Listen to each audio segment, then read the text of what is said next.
This is Madeline Feierstein with Emerging Civil War. Apologize for the delay. We've had some timing out connection issues with our Facebook Live, but we're all ready to go and very happy to talk to you this evening. This is the first installment in a new series from Emerging Civil War called In Conversation Live. We'll bring you live conversations with our guest authors and experts in the field. Now, in the background, we have our awesome social media manager, Darren Rawlings. He's going to be monitoring our chat. If you have any questions for our speaker tonight, please put them in our chat, and Darren will be happy to pass them along to me. We'll do a Q&A session at the end.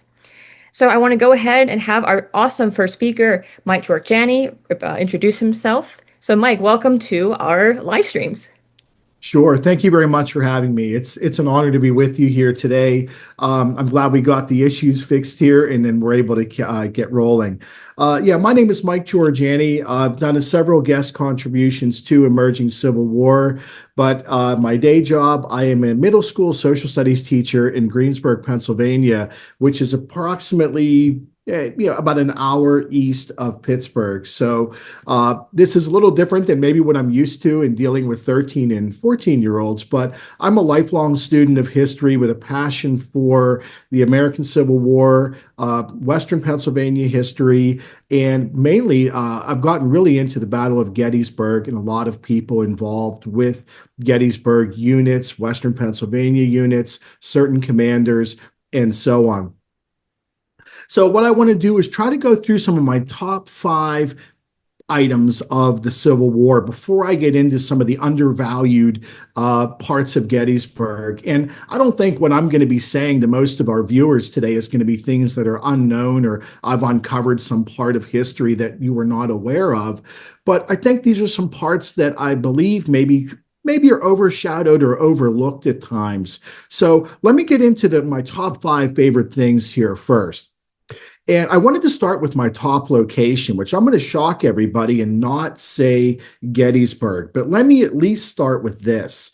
I love visiting Gettysburg. I've been there probably 7 times in the last, 12 to 18 months. I can't wait to go again. But my top Civil War location, I have to go with Antietam, where the Battle of Sharpsburg or Antietam is located in Maryland. And this is a very, very slight edge over Gettysburg. And I want to give you a couple of reasons for that too, because I love Gettysburg for a million different reasons, not just Mr. G's ice cream and things out there that you may be thinking. But the preservation that has taken place at Antietam is probably a model for any battlefield or historic site that we look at across the country. The Saving Historic Antietam Foundation started, I believe, in the late 1980s and really picked up into the 90s. The battlefield preservation there is truly, truly like no other. Now, I have not been to every single battlefield, but it looks the way it looked in September 17th, 1862. The iconic locations, the Dunker Church, the Cornfield, the Bloody Lane, Burnside's Bridge. These are all places, and I'm not naming everything, I realize that, but these are all places that are absolutely amazing. The hiking trail system from the Poffenberger Farm in the north all the way to Antietam Creek to Burnside's Bridge is amazing. And if you're like me and you're not like a major hiker, these are all less than 2 miles that if you want to do, I just want to do the Cornfield. I just want to Right. do the Bloody Lane. These are not like, oh, you have to go on a 15-mile, like at Harper's Ferry. I was a little bit intimidated by, some of the hiking trails that I Yeah. saw there where I was like, I'm not sure I'm quite prepared for this. But one last thing about Antietam, it's an historical impact. To talk about artifacts for a second, Alexander Gardner's photographs, which changed how the public saw war, Mhm. how it saw casualties. It brought it to your living room as we are right now. To me, that was something that's, yes, for a lot of historians like us, that is appreciated, but it was appreciated by the people, I believe, right there looking at it. I have to completely agree Obviously, with you there. Yeah, the cost, photographs are amazing. right, right. I mean, they're still disturbing, to look at Oh even yeah. now. No, I think when I say Antietam, people say, okay, costliest, one day battle, stopping Robert E. Lee's first invasion of the North, which you can't overstate that.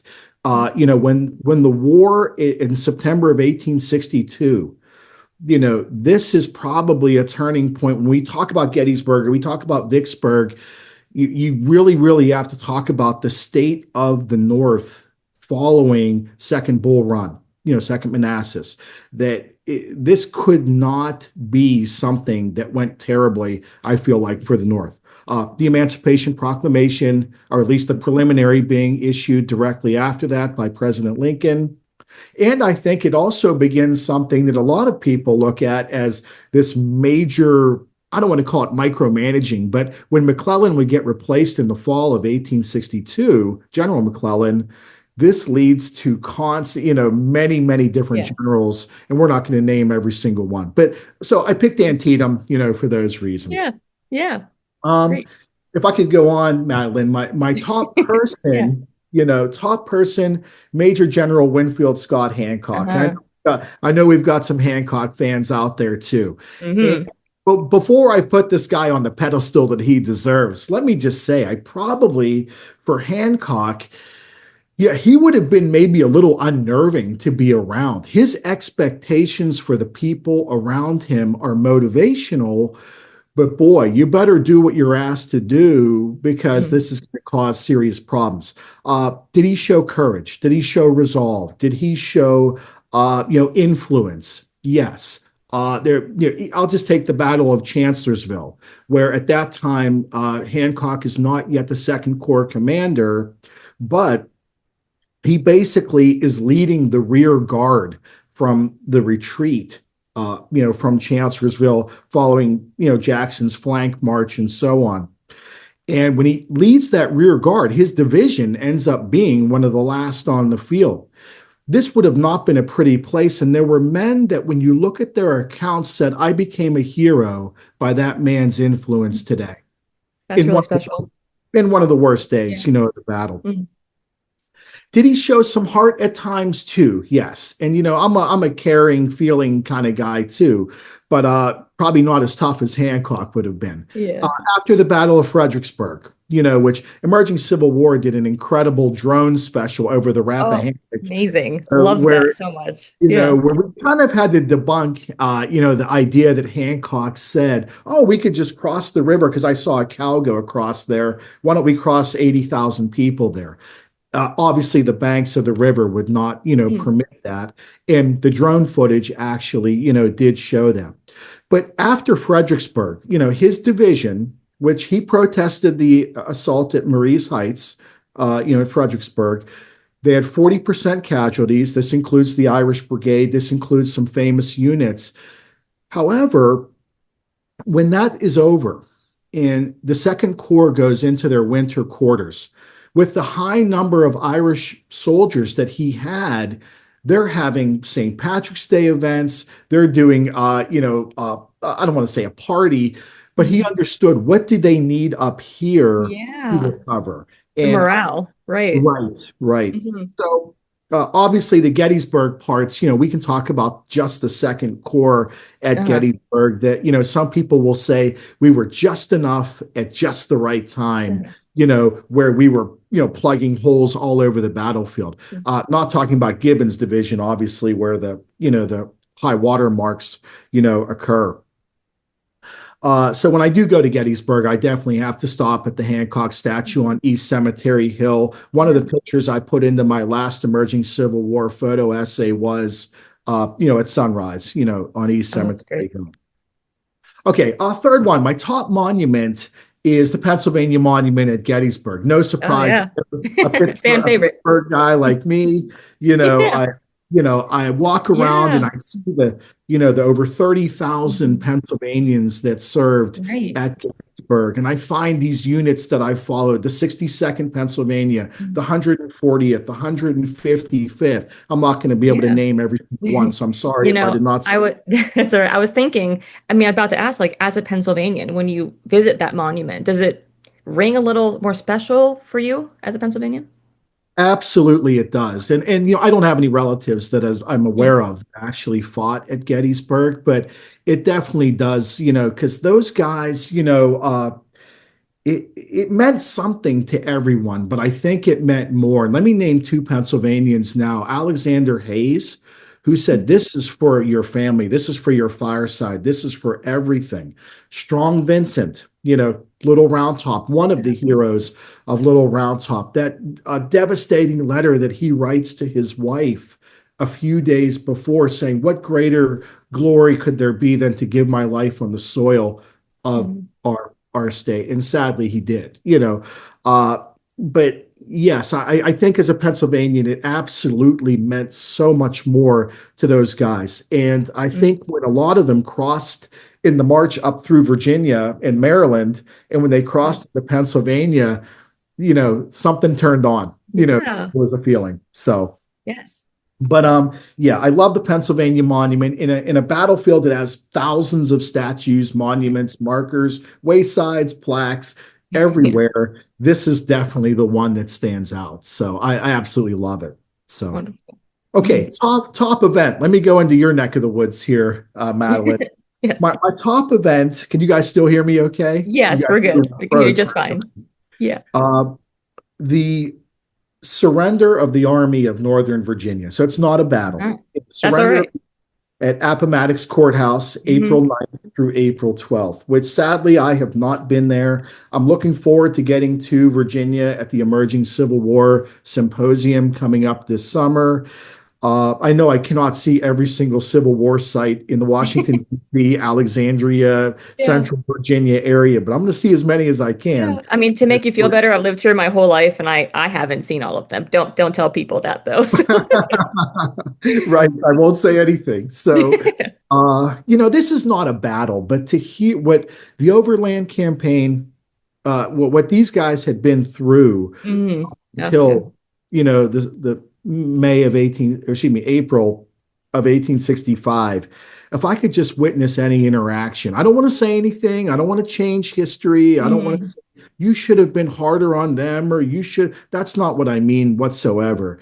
I want to hear their small talk about the Mexican American War. There was Right. a Native American, I believe, in the room, and I Yes. believe Robert E. Lee had talked to him and said there is one Yeah. original American here. And I Best think quote. that the Native American may have said, "Sir, we're all Americans." Mhm. But a couple other things about that. Obviously, the cool thing being in the Wilmer McLean house where, Yes. the first Manassas, and this guy got away from the battle Uh-huh. to Yep. have it almost end right in his dining room. So, Yep. and our viewers are aware of that, but to me, that's still a goosebump Oh, type. yeah. Especially when you go in person. It makes it all Yeah, real. right, right. One of the things I'd like to see is I know that the surrender of the cavalry, artillery, and infantry took place over the 10th, 11th, and 12th. And the stacking of arms, I believe, of the 20 to 25,000 Confederate infantry was on the 12th. Mm. Joshua Chamberlain was in command of the 5th Corps' 1st Division at this stage of the war. The several thousand Union troops under his command lined the Richmond Lynchburg Road, where the Confederate infantry were walking to stack their arms. And famously, he had his men, the Union soldiers, go into the salute of either carry arms or present arms, whichever account you see. I'm not totally sure what it was, but it was a salute that, when General John Gordon was walking by, well, Yeah. he was on horseback. And he takes, he was shocked that the Union troops had shown that kind of, respect, showing respect, Yes. and he lowered his sword to his foot, and his men returned the salute Mm. back. I mean, that's just, that's Yeah. incredible. Especially towards It's at the that, end of the war, they still held this respect at the very end. yeah, Mm. I mean, it sets the tone for reconciliation. It's honor answering honor, for Hmm. guys that had just really been through absolute, incredible. And the terms of the Yeah. surrender too, giving rations to 28,000 troops. Right. Famously, Grant actually says, I think some of the Union artillery, when they realized the surrender had happened, they wanted to like fire the cannons in celebrations. And he says, no, and we're not doing that. We're not going to fire these cannons. No discussions of slavery, no discussions of states' rights, truly just a military surrender. Yeah. Yeah. Uh, if I could do one more before we get into the undervalued Sure. too. Let's go ahead. Yeah. Yeah, the two places, and I'm going to be a hometown guy here for a second. Well, I Sure. guess the whole time, but Civil War artifacts can be found in many different places, from Louisiana, Florida, all the way up into the Northeast. Obviously, Virginia. We cannot, in Maryland, we absolutely cannot take Maryland or Virginia away. But right here in Pittsburgh, we've got two places that to me are very, very special. One of them is the Soldiers and Sailors Memorial Hall of Allegheny County. This is Allegheny County, Pennsylvania, by the way, for you guys Yeah. out there. And they've got a couple really cool things there. This is like a museum at the campus of the University of Pittsburgh, right across from the Cathedral of Learning, or Hogwarts, USA, as we call it over Yeah. there. So it's uniforms, hats, weapons, ammunition, plaques. A beautiful auditorium where, like the University of Pittsburgh's law school has their graduation ceremony in there. I was lucky Wow. enough to attend that once, and it has the Gettysburg Address on the wall, over 100 feet long. So That's so it's a cool. beautiful, really cool building. It's got the Fifth Corps battle flag from the wheat field, which I'll talk about here in just a Uh-huh. few minutes. Governor Warren's sword and telescope. Look Really at these cool. trinkets. Yes, yes. So when you were in Pittsburgh, please stop at Soldiers and Sailors Memorial Hall. But the Mhm. other place you need to stop is the Carnegie Free Library and Museum, and Yeah. or music hall, excuse me, Carnegie Free Library and Music Hall. This is home to the Thomas S.B. Grand Army of the Republic Post number 153, which I don't think you will find a better preserved Grand Army of the Republic Post anywhere in the country. This is Really? where my connection to emerging Civil War started, through John Eric Gillot of Emerging Civil War, a great, many, many things. Father, historian, author, curator, just an amazing person completely. But they host a Civil War symposium every year that I was able to attend last year, which it was about the Maryland campaign in Antietam. I got to see some of my heroes speak, talk to them, have breakfast with them. Really, really cool place. Amazing. But the last thing I want to say about that is they're having a symposium this year in April focused Yes. on 1861, Hmm. small battles, big outcomes. Please come check it out. This is going to be amazing. I already have my ticket to go. It should be another good one. Unfortunately, I've only been able to go to the last one and this one. But what they did, the last veteran passed away in 1938. Hmm. So they kind of closed up the GAR post completely, but they took pictures of exactly the way it looked. When Oh, it was restored by Diane Kleinfelter, John Eric, other people, that they looked at the pictures, completely set it up the same way. oh, So that's it, cool. it's such an incredible place. So, Yeah. but that's my top five. So What a gem. Yeah. Well, thank you, Mike. It gives us more of an understanding of who you are as a historian and your background and your personal interests. And I'm sure a lot of our viewers are commenting right now about this. Can you go ahead and say one more time the symposium happening in Pittsburgh for anyone interested, where it's going to be held? I know it's in April. Hmm. sure, April 17th and 18th at the Andrew Carnegie Free Library and Music Hall.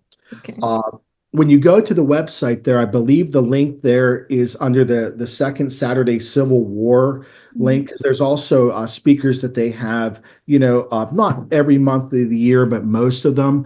But the symposium information for April 17th and 18th of 2026 is there, and the previous symposiums that happened. COVID and the pandemic, I think, messed up a little bit of that, as it did for everyone, but it has some information there. But yeah, Friday, April 17th and Saturday, April 18th.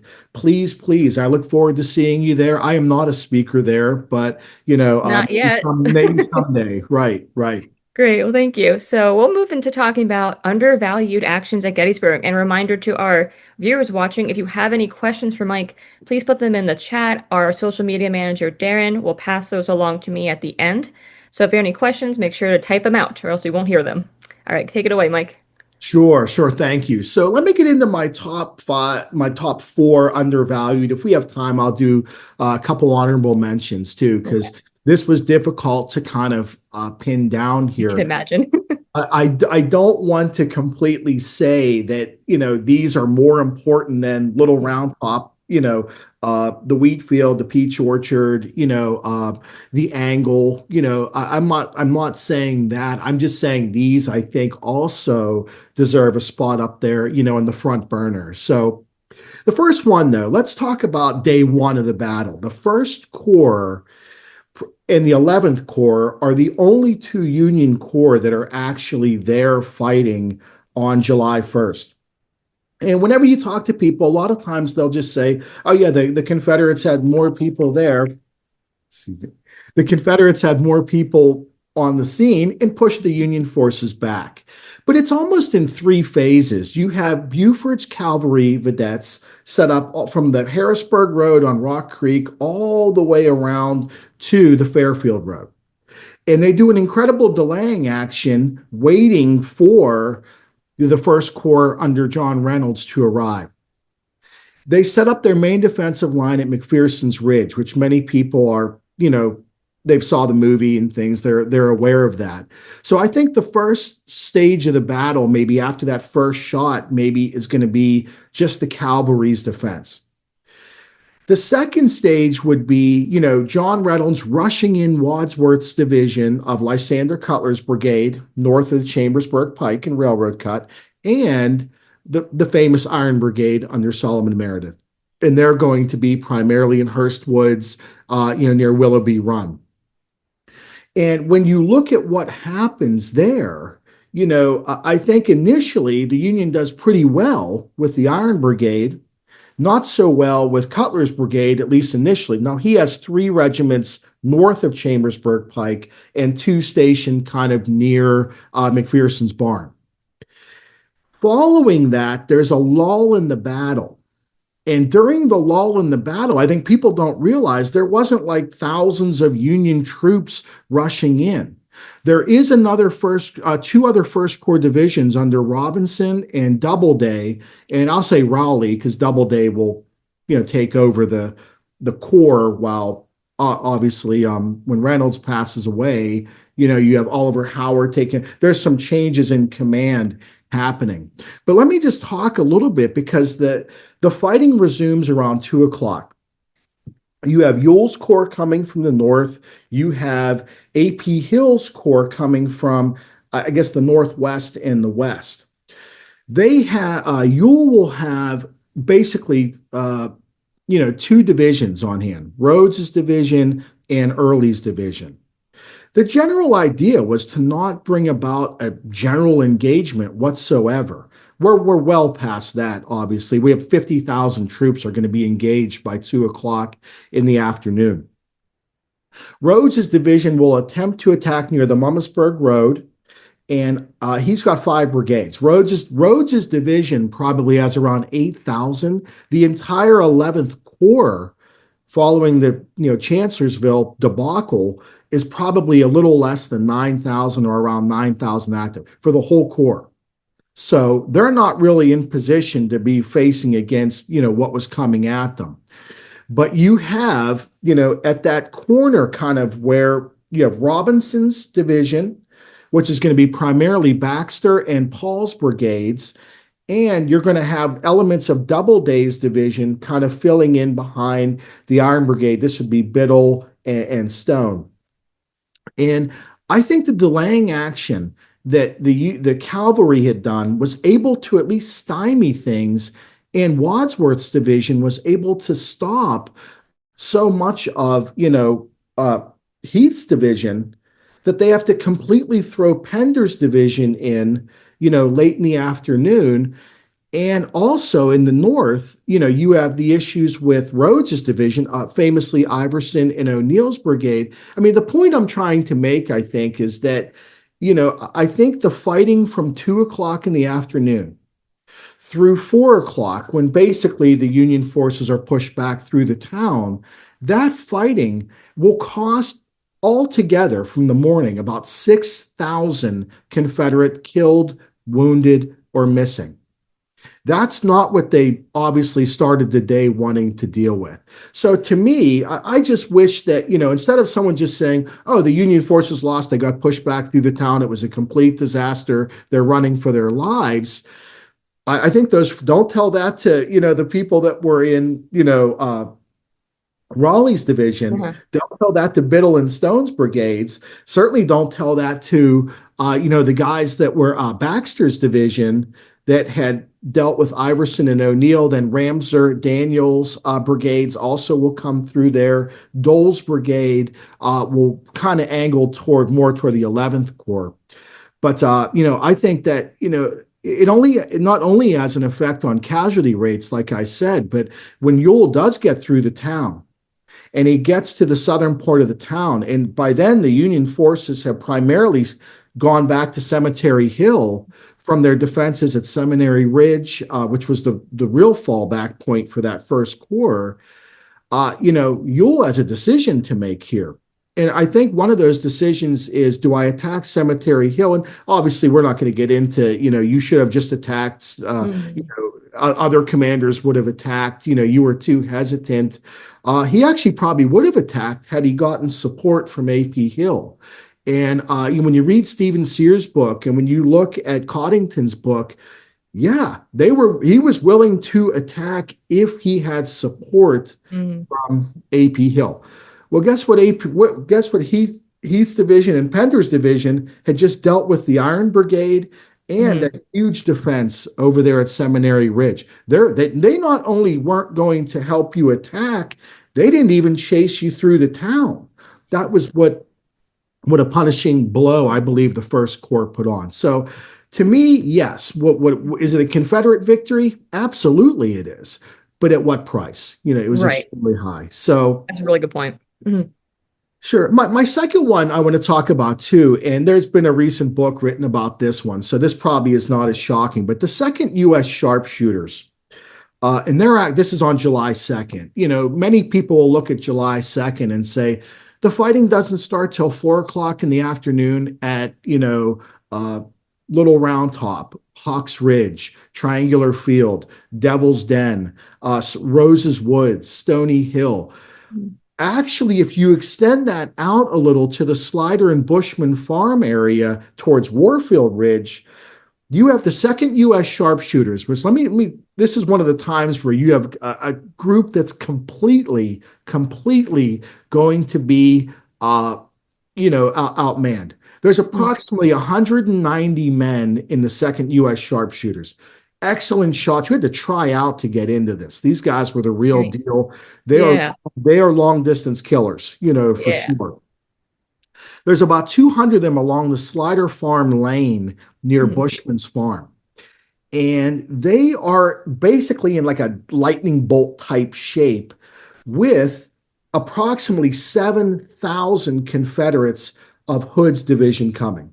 They've got Okay. Law's Brigade, Robertson's Brigade, Rock Benning's Georgians, and Anderson's Georgians all coming Wow. at them. And there's this moment where I think five of the just like skirmishers of the sharpshooters were Yeah. just sent forward a little bit up Warfield Ridge, and literally coming up the actual the western side is the beginning of Law and Robertson's brigade, and Ooh, these guys what are a sight. basically scrambling for their life, Yeah. when that happened.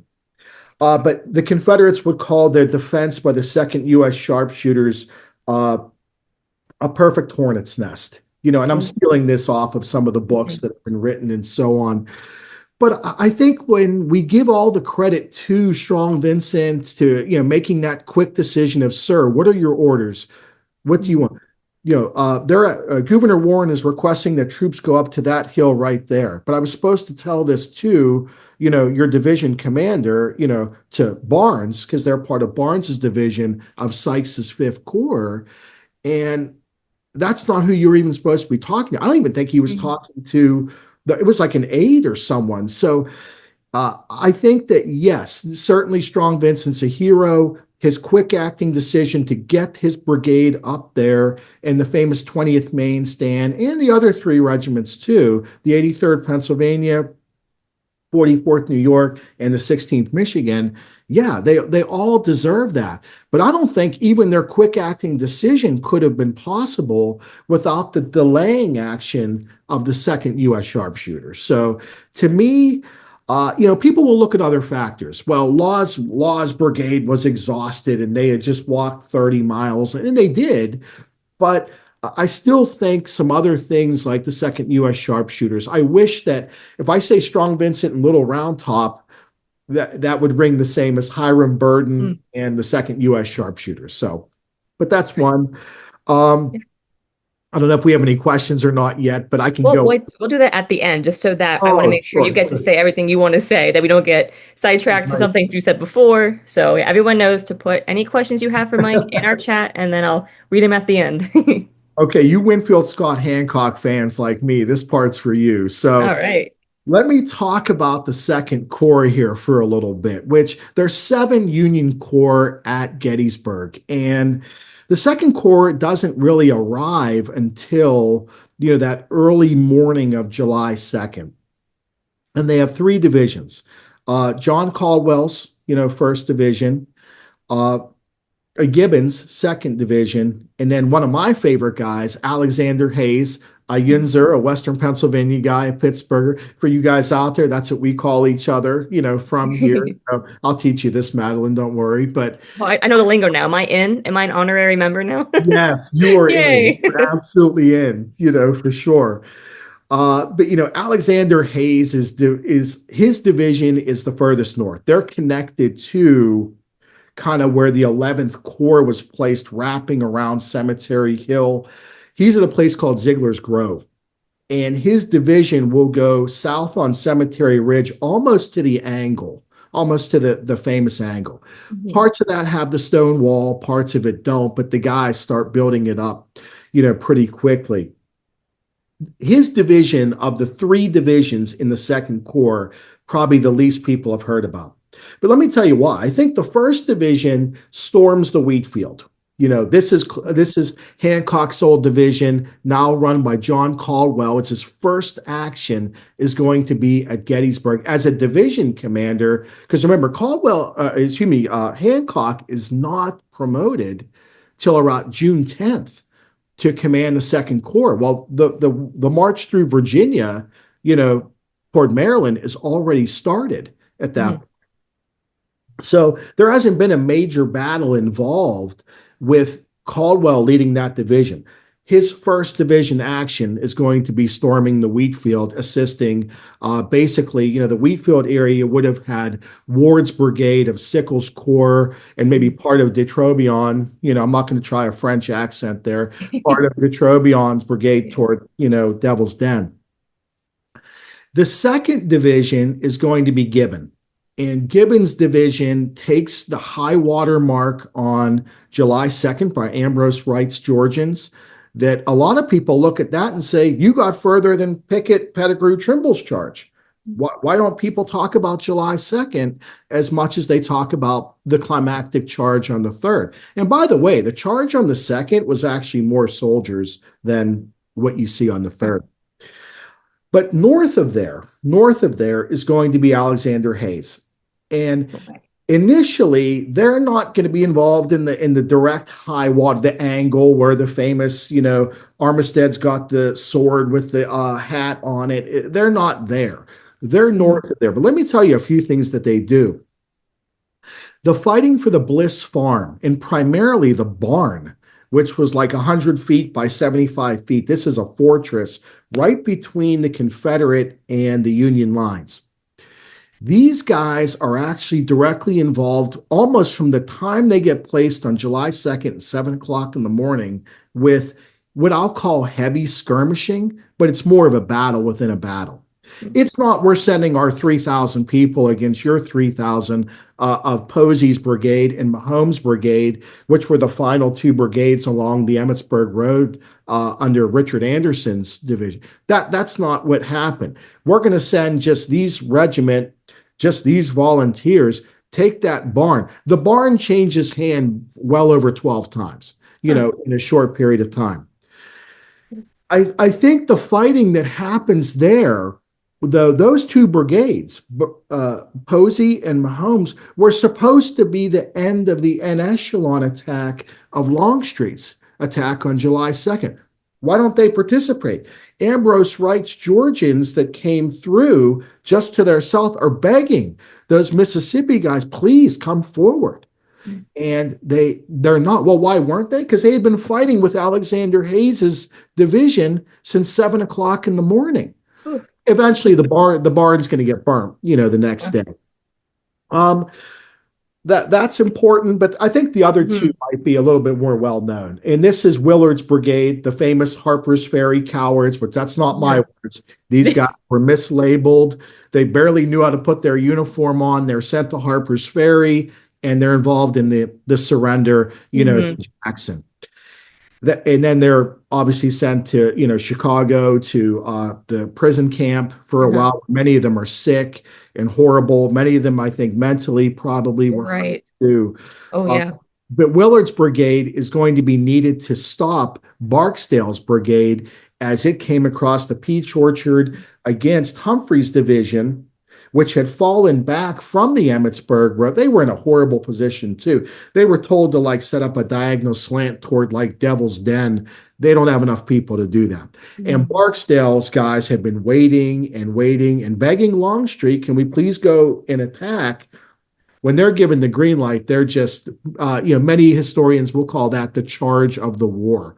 Mhm. One stops Barksdale's brigade, and yes, they had been through some fighting with the Third Corps. The artillery from McGilvery's patchwork line on Cemetery Ridge plays a huge toll on them, but it's Willard's brigade. It's the Harper's Ferry Mhm. Cowards. And those guys remembered Barksdale's guys were there at Harper's Ferry. So they're Mhm. able to stop them. But I could say that to people and they have no idea what I'm talking about. But if I said the charge of the first Minnesota, which happened almost directly next to that, Oh, which deserves a ton of credit. yeah. I'm not taking away from that, but I think Willard's brigade too. And the last Yeah. part is going to be, and Willard will be killed in that charge That's right. just Hmm. off Barksdale. Wounded terribly, artillery to the face, Mm. really bad. Uh, Yeah. Finally, Carroll's brigade. There's Carroll, Smith, and Willard, or Smythe, if some people Sure. pronounce that. The spelling is Smyth. So Yeah. I've heard it It both goes, ways. I've heard both too. Yeah. I could be completely wrong, with It's how okay. I'm We'll both saying be wrong. How about that? it. Carroll's brigade will be sent to East Cemetery Hill, where you have the night fight of Hayes and Avery's brigades coming from, this was all supposed to be happening at different times, but they will help take Ricketts Battery back. Some of the pictures I took for the Emerging Civil War article were near Ricketts Battery, Hmm. and obviously near where that night fight would have been at. They ran right through by the Evergreen Gatehouse. Some of them said they were right below there. It's dark. Nobody told them where to go. They simply run over there. There's Confederates fighting artillerymen hand to hand on top Hmm. of the hill. These are all guys under Winfield Scott Hancock, too. So I think the motivation was definitely there. Hmm. But yeah, that was my third one. If I could do one more, too, Yeah. Madeline. And we have definitely time for one more. I know you have some honorable mentions as Yeah, well. yeah. The honorable mentions aren't quite as specific, but That's all right. let me talk about the Fifth Corps at Gettysburg too. Everything I just said was Second Corps, and all the Fifth Corps people are out there like this guy has no idea who the Fifth Corps was, and we were there. Strong Vincent's Brigade is one of the brigades that's part of the First Division under Barnes in the Fifth Corps. Most people are not aware of the other two brigades, but if you're a Pittsburgh Civil War guy, like many of the people on here, they have heard of Schweitzer and Tilton's brigades. And those two brigades are not fighting on Little Round Top. They're assisting on Stony Hill, just on the other side of the wheat field, excuse me, on the western side. And they're going to assist when Caldwell's division, primarily Brooke, those guys need to retreat back.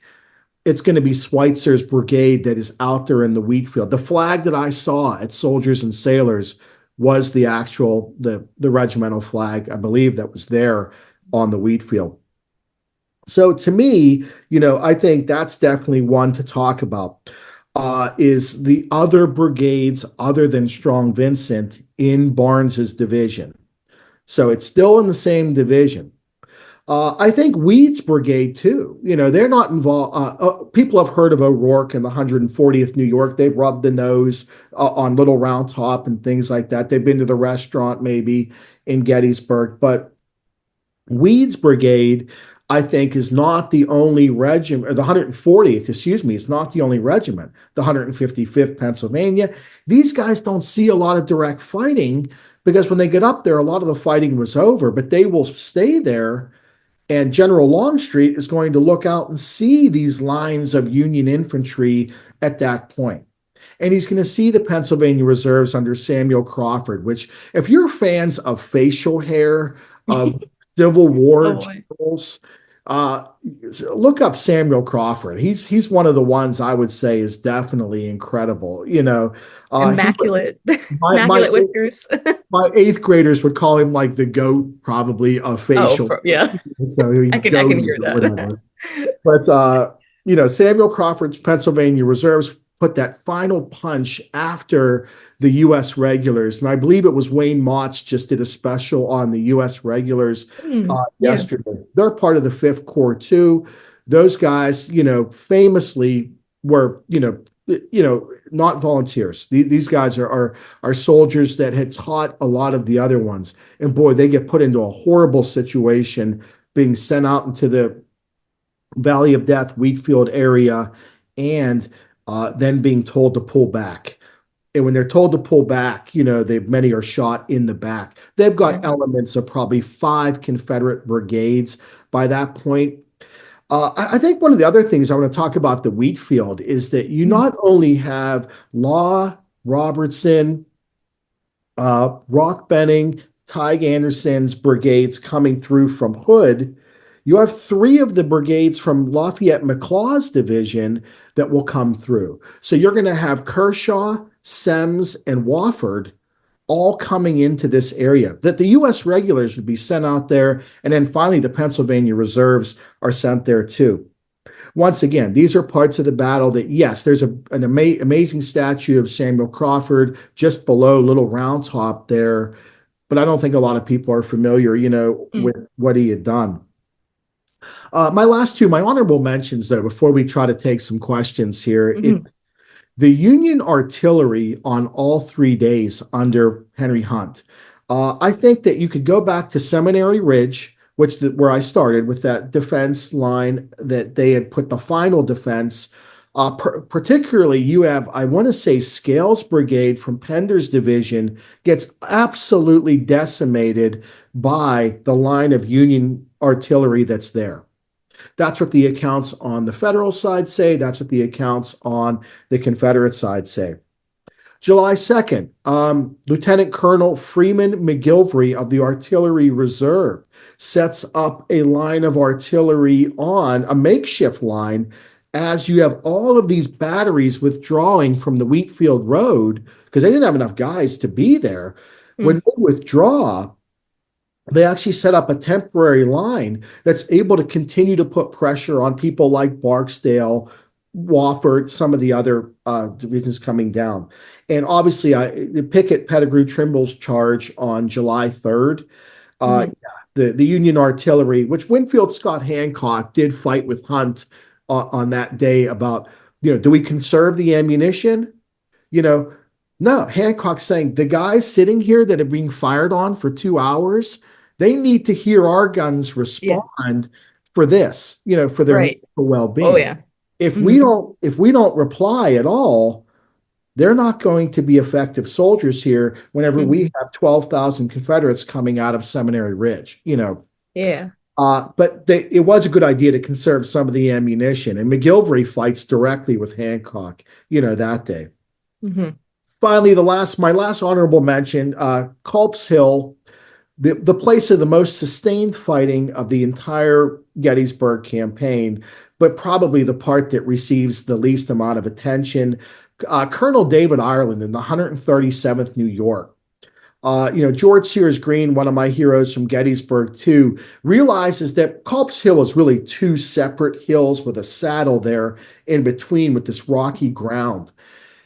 George Sears Green will ask, have a traverse line built kind of there of breastworks and so on, because he realizes this is a spot that's going to possibly be untenable if we don't do that. They absolutely needed that in the night fighting on July 2nd. And you have a bayonet charge. You have some first corps guys, sent down to assist. This is really going to be something that I think that Colonel Chamberlain in the 20th Maine, yeah, everyone's heard of them. But if I say Colonel David Ireland in the 137th New York, serious Gettysburg people out there, like many of you, yeah, you are aware of that. But Hmm. that wasn't in the movie, or so it didn't. No. Right. Uh, Was not immortalized. right, right. So sorry. Hopefully, I didn't go too long Oh, there. no, this has been so fun. Look, I've learned so much already, new perspectives. Um, there's been some great commentary here. We're going to Uh, take next few minutes here. If there's anyone else has any questions to ask Mike, feel free to do that now. We'll do a last call for questions. And then let's do you and me, Mike, just some final concluding thoughts here as I await anything else from our social media manager, Daz. sure. Why? Let me ask you one concluding thought here. Why do you think it's important? We know a lot about Gettysburg, right? Why is it Right. important to study these undervalued topics? I mean, more than just expanding the story and getting the facts right. Is there some value to looking at these little actions? Well, I think all of these little actions Hmm. combined are part of what makes the Union victory actually solidify. Hmm. As I said before, I'm not saying that Little Round Top, was something that, because it takes such a big part of the movie and is such a, glamorous part of the movie that, it's not important. It is important. It Hmm. absolutely is important. But, all of these other things I'm saying are possibly why you could say the Union won. The Hmm. soldiers that were there would probably write to their account or would tell John Bachelder, the first historian of Gettysburg, why do we win? What? And Right. I think a lot of this has to do with it. And so to me, I think the story of the victory at Gettysburg, or they say a victory has many fathers. And I think that Yeah. I'm trying to just pull out many of these things too. So I don't mean to say just father, I stole that quote. Yeah, I don't mean to sound like, You're women not don't. in the hot seat. It's all right. So, um, Wonderful. Wonderful. Well, sure. Mike, this has been a very wonderful conversation. I've appreciated it. Our viewers have appreciated. We currently don't have any questions. I want to thank all of our viewers who came on tonight for this wonderful Wednesday evening chat. Remember, this is the first installment in a series of live streams that Emerging Civil War will host on Facebook Live. We will announce the event ahead of time, so make sure to have your notifications on for our page. I want to thank Mike Giorgianni. I want to thank Daz, our social media manager in the background there. And this is Madeline Feierstein with Emerging Civil War. We'll see you online and on the battlefield. Thank you very much, guys. Have a good night. Thank you for having me.